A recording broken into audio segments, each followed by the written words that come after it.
Today's word of the day is ignitions, and today's build is how you can get as many ignitions on the field as possible. And while this build is heavily focused towards ignitions, won't lie, it's mostly for crowd control. It may not be the best for damage, but on the same note, there is multiple ways you can adjust it so you can have options, building either more into ignitions or just general survivability and ability regroup. Now, on that note, the two, of course, important bits are what exotics we are doing. And that should be self-explanatory, and that is both Dragon's Breath and Pyrogale Gauntlets. Now, Pyrogales work in two parts that the Burning Maul modifies into one large slam, as well as Consecration's second slam, creating a cyclone of flame.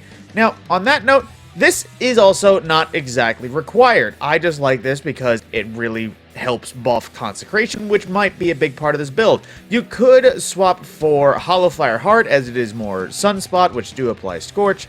On that same note, there is one or two options you can do with. This isn't set in stone, but Dragon's Breath is definitely one thing that is a bit more set in stone. If you don't know how it works, basically, rockets stick themselves to the targets they hit and eject fuel that inflicts Scorch. The longer the weapon goes without firing, the more fuel it has to Scorch. In addition, ignitions will refill fuel partially, as well as refilling from reserves when it hits its max. In addition to the catalyst boosting the rate of generation that is naturally. So it is a nice cherry on top, as while an ignition might get you 2 or 3 Scorch, or 2 or 3 fuel stacks if I recall, it is not all the way always. So the catalyst will definitely help out, but again, not exactly required. And from that point, of course, the name of the game is Scorched. If you don't know how it works, basically once you reach 100 Scorch stacks, something officially ignites and does a big explosion that can almost instantly be redone. Literally, as soon as the ignition is done, you can start throwing Scorch at it and building up to 100 again. Now, while there is a lot of seasonal perks that go into this, it isn't exactly required. This is a build I've been using since last season when Pyrogale was first introduced, and there has been a few bits of it that have been nerfed, but it still works out pretty well in the same. So, for our subclass, of course, Solar, not gonna lie though, you could switch between Burning Maul or Hammer depending on whether or not you're running Pyrogale or not. It, like I said, not exactly nailed down. It does, Burning Maul does nicely scorch targets when it is in Pyrogale. But then at the same time, jump, barricade, that is completely what you want to do. Same thing for the hammer or the hammer strike, as we will probably be looking more into Consecration. Now, the grenade, it is something that can be shifted out for two reasons.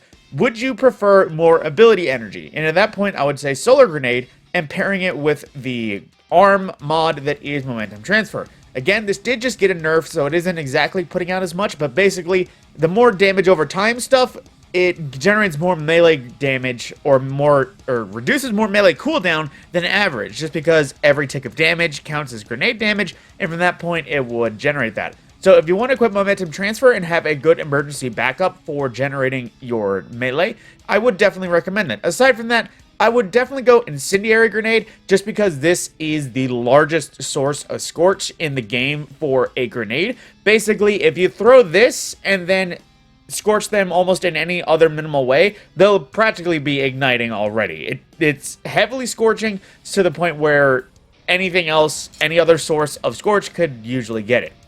And from that point as well, on the melee, I forgot about this, the hammer doesn't exactly scorch things, but it is pretty nifty in the day and age. But hammer strike kills do ignite on defeat, so that definitely helps out. And for that point as well, Consecration is something that I am going to say is not exactly a changeable thing. I know it's heresy for a Solar Titan to think about using anything other than Soul Invictus and Roaring Flame, excuse me. But on that same note, though, getting into everything else, Soul Invictus is just nifty. Sunspots, regeneration, some ability refresh, not to mention burning. Roaring Flame's, of course, easy just because ability kills, gives you Scorch on your fists, and then that is an alternate backup of ignitions. Like I said, at this point, it's pretty shift however you want to do it, however which way you want to work it.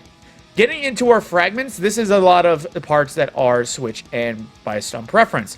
Ember of Searing is a nifty one because with the amount of Scorch you'll be sharing out, obviously, melee energy. It's going to be handy for Consecrations, and Fire Sprites are always nice, just generally giving grenade energy, and in this case it will actually be healing us.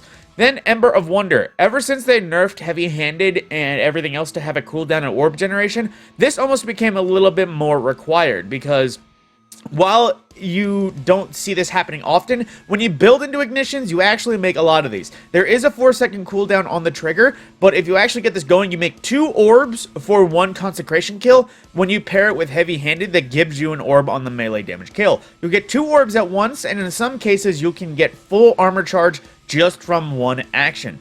Then on that same note, Ember of Char, this is something that isn't exactly required. This can be pick and choose. This is basically just Ignition Spreading Scorch. It helps a chain reaction sort of thing go off in case you ever have a rolling event and you can get a lot of Scorch in a lot of places on different enemies. But it can be traded out for something like Ember of Eruption, once I can find it. Or Combustion if you, actually no, that's the wrong one, I forgot. That's the Ember of Eruption. Basically, larger area effect on the ignition in case you wanted to just have it damage more things in a larger area. And same thing for Mercy. This is a nifty one just for a quick restoration on Revive, as well as Fire Sprites giving restoration. With the amount of Fire Sprites you'd be making from both Searing and Dragon's Breath's Catalyst, you would have lots of Fire Sprites in the field just for a small bump of restoration if you want it. But like I said, if you don't want to build so much into restoration, rather have more effective ignitions, you could go with Eruption. Same thing if you rather have Empyrean for restoration being extended with solar weapons, or even Torches just for easy radiant, because that will come into the next part for the seasonal bit. Again, all of these options can pick or choose. Generally, that's what I would recommend. Then again, I have no power over you. Do as you wish. But now we get into more of our build and weaponry. So in our head slot, we have a few basic things. Of course, I focused on resilience and strength just to keep up the rotation, and a harmonic scavenger, as well as hands-on for bonus super energy. That is always handy. And then just picking an ammo finder or a strength mod, depending on whatever you need. Of course, you can double up on some of these in case you want more energy one way or the other. And then for the arms mods, like I said, heavy-handed and momentum transfer is a really good thing to pair together, just because your grenade will give you melee energy, heavy-handed will give you the orb, and with the Ember of Wonder, like I said, it can get you 4 stacks right off the bat just from doing 1 motion. Then as well, melee kickstart is always approved. Like I said, they did just nerf this, but it is still pretty handy to give you the jump start. It may not refill your melee, but at least half of your melee is really good when you have multiple sources going at it. Then as well for the chest mod, this is really pick or choose. Would you want more armor charge? Would you want more reserves or more resistance? Honestly, chest mods are kind of useless in speccing into, other than more charge, more ammo, or more resistances. So from that point, that is real pick and choose. And then the boots. Invigoration is always nice just because orbs, melee, that. I believe I had either doubled up or I had added a... what's the word? The one that applies restoration to everything. I think I had an absolution when I had the space for it, but then of course stacks and stacks, it is very handy. Basically just doubles the amount of armor charge you get for 1 orb. It really works wonders when you're trying to get an ability recharge. And then for the class item, there is obviously some returning ones. Reaper is nifty, although they did just nerf this, so it might be less handy. You could double up on like outreach at that point for more melee energy. Proximity ward is always a nice safety just in case, because obviously a finisher, it's a cheesy moment. It gets you safe, and then with everything else, the 1-2 finishers, that could be something to switch out in case you're not exactly liking melee kickstart. Allegedly, this does more consistently recharge things, but at the same time, if you want to build into multiple, that could be fine, but then if you're finishing and then using melee a lot, you likely won't have a lot of armor charge left over in case you wanted to build it up and have a better refresh. From that same note, then, we have our 2 primary weapons and the kinetic and energy slot. Now, personally, there is, of course, several options to go with. Practically anything else that has incandescent would be a perfect pick for your secondary energy slot. Now, I want to address, I was looking at things that had permeability in case you still wanted Scorch, but unfortunately, with at least my idea of everything, there is no second slot or kinetic slot permeability. If it's just as a quick note, kinetic slot is osmosis, energy slot is permeability. Anything that's energy can change from that point, but like I said, if you likely it already had the solar perks, so you're going to want to look for a solar primary. Mine and multi-tool always a great option, but personally I'm liking Abyss Defiant for its adaptability. I know I've hounded on high impact frame auto rifles, but with the seasonal mods, which I will get into shortly, this is really packing a punch. And then of course a shotgun with pugilist or 1-2 punch, that's always a nice combination with it. Pugilist for ability energy, 1-2 punch for extra damage on your punch, which I don't think applies to Consecration. I definitely think they reworked it so that your Consecration Slam doesn't exactly work on 1-2 punch. You know, all those people that were cheesing by running, sliding, shotgunning, and all that in the Crucible, that got fixed. So hopefully that isn't exactly an option. But then why I like Abyss Defiant. Now, it has lots of options for it, like I just said. In the left column, you have multiple good options for going for it. Specifically so, you have things like Subsistence, as well as Pugilist, which actually happens right at the bat.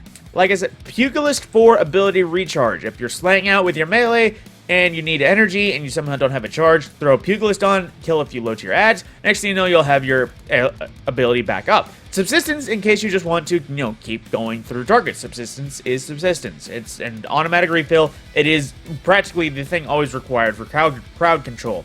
On that same note then, in the second column, you have Incandescent, which you can always go for. Incandescent is practically the primary thing, and you'll see why in a moment. Personally, I've been taking Subsistence and Sword Logic just because it is kind of nice, but then again, this is the build. This is how it works. Everyone knows how Incandescent works. And then we get into the seasonal mods. Now, like I said, that is everything that makes this build good before seasonal mods. And then we get into the other things like Kindling the Trigger, where Radiant Weapons causes you to apply Scorch to unscorched combatants. That is where you would throw an Incendiary Grenade and just immediately make them ignite. If they are base scorched in any way, not to mention consistently scorched, if you throw an Incendiary Grenade at them, they'll just erupt and explode.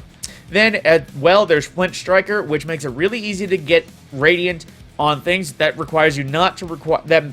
Words. That basically makes it so you don't need Ember of Torches for your melee making you Radiant. You can just spray bullets at a few things and you'll be made Radiant instantly, and it's a really easy cycle to reproc.